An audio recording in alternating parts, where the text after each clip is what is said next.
Assalamualaikum warahmatullahi wabarakatuh. Perkenalkan, nama saya Takwa dari SD Negeri 11 Langsa. Teman-teman, saya akan menceritakan cerita rakyat dari Nangro Aceh Darussalam yang berjudul Bantah Beransyah. Pada zaman dahulu kala, di sebuah dusun terpencil, hiduplah seorang ibu dan anak laki-lakinya yang bernama Bantah Beransyah. Bantah Beransyah adalah seorang anak yang rajin dan mahir dalam bermain seluring. Mereka tinggal di gubuk bambu yang beratapkan ilalang dan berlapiskan dedaunan kering. Dengan kondisi yang hampir roboh, jika hujan turun, air dengan leluasa masuk ke dalamnya. Namun apa boleh buat, jangankan untuk memperbaiki gubuk itu, untuk makan sehari-hari pun mereka kesulitan. Untuk bertahan hidup, mereka menapis sekam di kincir padi milik pamannya yang bernama Jakub. Jakub adalah saudagar kaya di dusun itu. Namun, Jakub terkenal dengan sifatnya yang kikir dan tamak itu. Segala perbuatannya selalu diperhitungkan untuk mendapatkan keuntungan sendiri. Terkadang, ia hanya mengupayahi ibu Bantah dengan segenggam atau 2 genggam beras yang cukup dimakan sehari. Pada suatu hari, ibu itu pergi ke kincir sendiri tanpa ditemani Bantah karena Bantah sedang sakit. Sesampainya ia di sana, tak seorang pun menebuk padi. Ia pun pulang dengan perasaan kecewa dan sedih. Sesampainya ia di rumah, ia menemui putranya yang lemas, terbaring lemas karena dari pagi belum makan.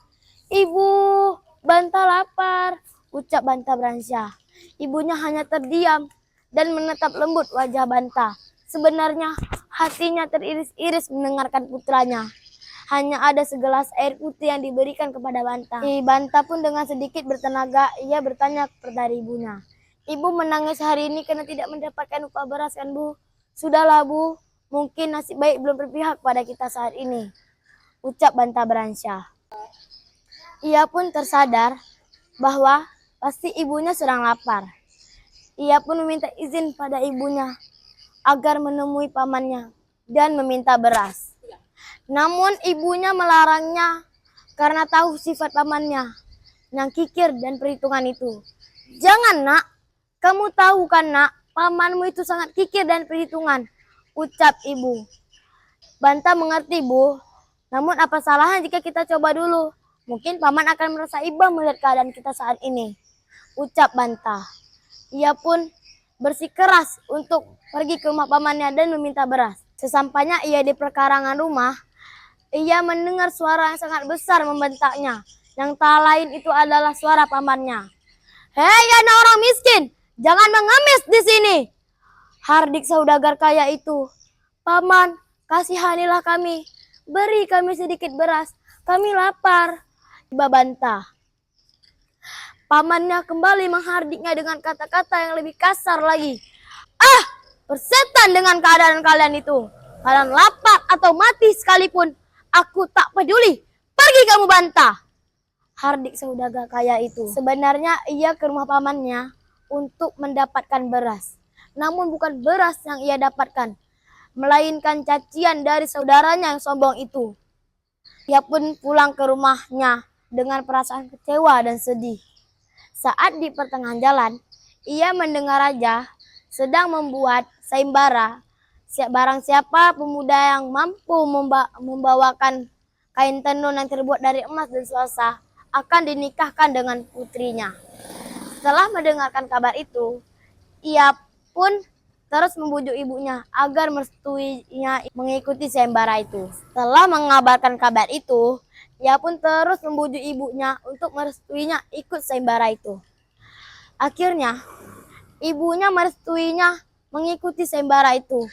Ia pun meminta petunjuk pada Yang Kuasa. Sesaat kemudian, ia mendapatkan petunjuk itu. Ia akan membawa sehelai daun talas dan seluruhnya untuk pergi mencari kain yang terbuat dari emas dan swasta. Keesokan harinya, Bantah pun berpamitan dengan ibunya untuk pergi ke rumah pamannya. Sesampainya ia di rumah pamannya, Bantah pun membuat permintaan pada pamannya. "Paman, izinkan Ananda pergi berlayar bersama paman." Pamannya pun mengabulkan permintaan itu. Mereka pun pergi berlayar ke tengah lautan. Sesampainya di tengah lautan, Banta pun membuat permintaan. Paman, perjalanan Ananda cukup sampai di sini saja. Tolong turunkan Ananda, Paman. Pamannya pun menyuruh anak buahnya untuk menurunkan Banta. Sebelum Banta turun, ia tidak lupa menyelipkan selai daun talas di pakaiannya. Ia pun berlayar ke timur dan pamannya ke utara.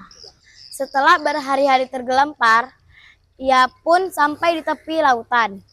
Ia pun tercengang karena semua orang di desa itu adalah pembuat kain tenun. Ia pun berkeliling desa itu. Namun, tidak satupun ada yang memiliki kain tenun yang terbuat dari emas dan swasta. Ia pun menemui rumah terakhir, yaitu rumah kepala kampung. Tok, tok, tok, tok, tok, tok. Permisi, Tuan. Ya, ada apa, anak muda? Siapa namamu? Nama saya Banta Beransyah, Tuan. Ada apa gerangan kamu kemari, Banta? Apakah Tuan ada menjual kain tenun yang terbuat dari emas dan swasta? Kepala kampung itu pun tersentak. Apakah kamu sanggup membayar kain itu, Banta? Maafkan saya, Tuan. Mungkin saya tidak mampu membayarnya dengan uang. Namun, izinkan saya membayarnya dengan musik. Banta pun bermain seluring yang ia bawa dengan lagu yang ia ciptakan sendiri. Kepala kampung itu pun tersentak mendengar lagu seluring Banta. Ia pun berkata, "Wahai Banta, kau sangat mahir bermain seluring. Kau berhak mendapatkan kain itu." Setelah mendapatkan kain itu, Banta pun kembali mengambil daun talas untuk pergi berenang ke desanya. Namun, nasib buruk menimpanya. Saat di tengah lautan, ia berjumpa dengan pamannya. Pamannya langsung merampas kain itu dari tangannya. Banta pun langsung bergegas pulang ke rumahnya. Sesampainya ia di rumah, ia langsung menemui ibunya dan meminta maaf. "Ibu, maafkan Banta. Banta tidak bisa mengambil kembali kain itu dari paman." "Sudahlah, Nak. Nak, tapi Ibu, kain itu milik Banta. Paman tak ada hak mengambil kain itu." "Sudahlah, Nak. Kau sudah terlambat. Pamanmu sudah mempersunting Putri Trusmata." "Tapi Bu," "Sudahlah." Banta pun tidak putus asa. Ia pun pergi ke kerajaan. Ia pun melihat pamannya sudah mempersunting Putri Trusmata. Sesaat kemudian, ia mendengar suara burung elang. Klik, klik, klik, klik, klik, klik, klik, klik, klik. "Kain itu milik Banta, kain itu milik Banta." Mendengar perkataan burung elang itu, raja pun tersentak dan mengusir Jakub. "Pergi kamu, Jakub, dari sini.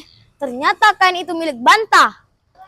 Raja dan Putri Trusmata pun tersadar bahwa kain itu milik Banta. Raja pun menikahkan Putri Trusmata dengan Banta. Mereka pun hidup bahagia.